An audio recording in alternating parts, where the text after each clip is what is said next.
GT40s was ill-equipped for the 427's output. During testing and early races, transaxle failures were common with gears and bearings unable to withstand the engine's force. These issues forced Ford to develop heavy-duty drivetrain components including reinforced transmissions and transaxles, adding weight and complexity to the vehicles. The drivetrain challenges highlighted a broader issue. The 427's power exposed weaknesses throughout the vehicle.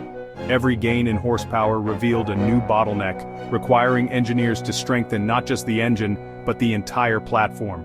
This iterative process was time-consuming and costly, delaying Ford's competitive edge in motorsports. The 427's early failures were not just technical, they were public and deeply humiliating for Ford. In NASCAR, high-profile retirements due to engine blowups or drivetrain failures damaged Ford's reputation as Chrysler's Hemmoor Plymouths and Dodges racked up wins at Lee. The GT40's mechanical woes in 1964 and 1965, where no Ford finished the race, were a source of embarrassment for Henry Ford II, who had personally staked his legacy on defeating Ferrari. These setbacks, dramatized in Ford v Ferrari, intensified pressure on Ford's engineering team to deliver a reliable engine. The corporate stakes were enormous. Ford's motorsport program was a high-visibility effort to showcase American engineering and boost brand prestige. Each failure on the track was a blow to Ford's image, prompting scrutiny from executives and shareholders. Engineers faced relentless deadlines to fix the 427's issues, with the added challenge of balancing racing development with production demands for street vehicles. The pressure to succeed drove a culture of innovation, but also led to rushed solutions, such as interim cooling upgrades that sometimes fell short. The 427's challenges were compounded by fierce competition. In NASCAR, Chrysler's 426 Hemi, introduced in 1964, offered superior reliability and comparable power with its hemispherical combustion chambers optimizing airflow. The Hemi's robust lubrication system outshone the 427's top oiler, allowing Chrysler teams, led by drivers like Richard Petty, to dominate races in 1964. Ford's response, the 427 SoC Camry, produced 657 horsepower, but was banned by NASCAR in 1966 after Chrysler protests, leaving the pushrod 427 to carry the fight, as noted in Haggerty. At LaFerrari's 330P and earlier P-Series cars were engineered for endurance with refined V12 engines and lightweight chassis. The GT40's early 427S, plagued by lubrication and cooling issues, couldn't match Ferrari's reliability, leading to Ford's failures in 1964 and 1965. Ferrari's dominance added urgency to Ford's efforts, as each loss reinforced the perception that American cars couldn't compete in European endurance racing. By 1964, Ford's engineers, led by figures like Bill Innes, recognized that the 427's survival in motorsports required a fundamental rethink. Power alone was insufficient, reliability was paramount. The top oiler's lubrication flaw was the primary target, as its inability to prioritize crankshaft oiling caused the majority of failures. The solution introduced in 1965 was the side oiler block. The side oiler block featured a dedicated oil gallery running parallel to the crankshaft along the left side of the engine block. This gallery cast into the block's design allowed oil to flow directly from the pump to the main bearings before being distributed to the camshaft and valve train. The innovation required significant modifications to the block's casting process, as the new oil passage demanded precise machining and structural integrity to maintain the engine strength. The side oiler's design was a bold departure from traditional V8 architecture, reflecting Ford's commitment to solving the lubrication issue without compromising the 427's power output. Despite the overhaul in lubrication, the side oiler block retained the 427's core specifications: a 4.233 in bore, 3.784 in stroke, and May 1, 12 compression ratio capable of producing 410 horsepower with a single 4-barrel carburetor and 425 horsepower with dual quad carburetors, both delivering 480 lb-ft of torque. However, the new lubrication system enhanced durability, allowing the engine to sustain high RPM operation without the risk of bottom-end failure.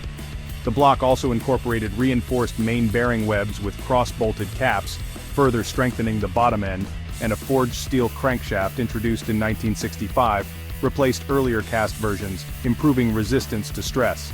The side oiler's lubrication system also required careful calibration of the oil pump and passages to maintain optimal pressure and flow. Engineers conducted extensive testing to ensure the gallery delivered sufficient oil volume without starving other components. The design necessitated a high-capacity oil pump, as the side oiler's priority system demanded greater flow to feed the main bearings first, while still supplying the camshaft and valve train. This attention to detail ensured the 427 could operate reliably at high RPMs, where even minor lubrication failures could lead to catastrophic engine damage. The side oiler block's casting process was another critical aspect of its development. Adding the longitudinal oil gallery required modifications to the foundry molds, increasing production complexity and cost. The gallery had to be precisely integrated into the block's structure without compromising its strength, as the high-nickel alloy block was already designed for thin wall construction to reduce weight.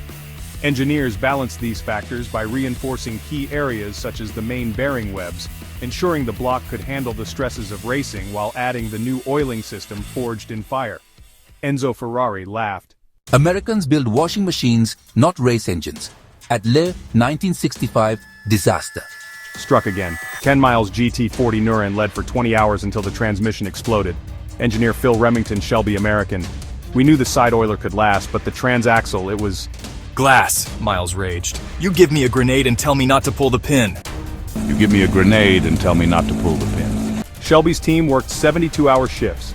Carroll Shelby threatened Ford. Give me The side oiler and a real gearbox or I quit. They delivered a bulletproof car. T44 transaxle paired with the side oiler. But Ferrari had a new weapon, the 330 P3A with 450 GP and 200 pounds weight savings. The stage was set for 1966. Carroll Shelby said, the side oiler was our sledgehammer. Ferrari's engines were watches. Ours was a damn anvil. This thing pulls like a freight train. Finally an engine that won't quit on me. And Shelby's ultimatum. Chrysler's 426 Hemi was crushing Ford. The solution? Ford's 657 GP Camry was so advanced, NASCAR banned it. Chrysler's protest. Enzo Ferrari cabled Ford HQ. Your engines belong in laundry. Was ready to humiliate Ferrari on the world's biggest stage. On June 19, 1966, 3 GT40 Mk2S driven by teams including Bruce McLaren, Chris Amon, Ken Miles.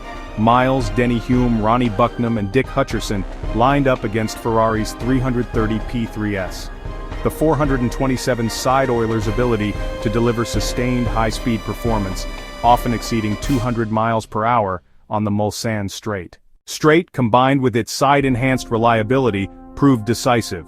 The engines ran flawlessly for 24 hours, covering over 3,000 miles, without a single mechanical failure, a testament to the side oiler's design. The McLaren Ian Carr took the checkered flag, followed by Miles Hume and Bucknam Hutcherson, securing a 123 sweep that shattered Ferrari's dominance. This victory was more than a win. It was a statement of American engineering supremacy. The side oiler's endurance, producing approximately 485 horsepower in lemon trim, allowed the GT40 to maintain blistering speeds while withstanding the race's grueling demands. The side oiler prioritization of crankshaft lubrication ensured no bearing failures, a critical factor in a race where reliability was as vital as speed. Lemon 1966 remains the side oiler's defining moment, immortalized in the final moment of triumph and vindication.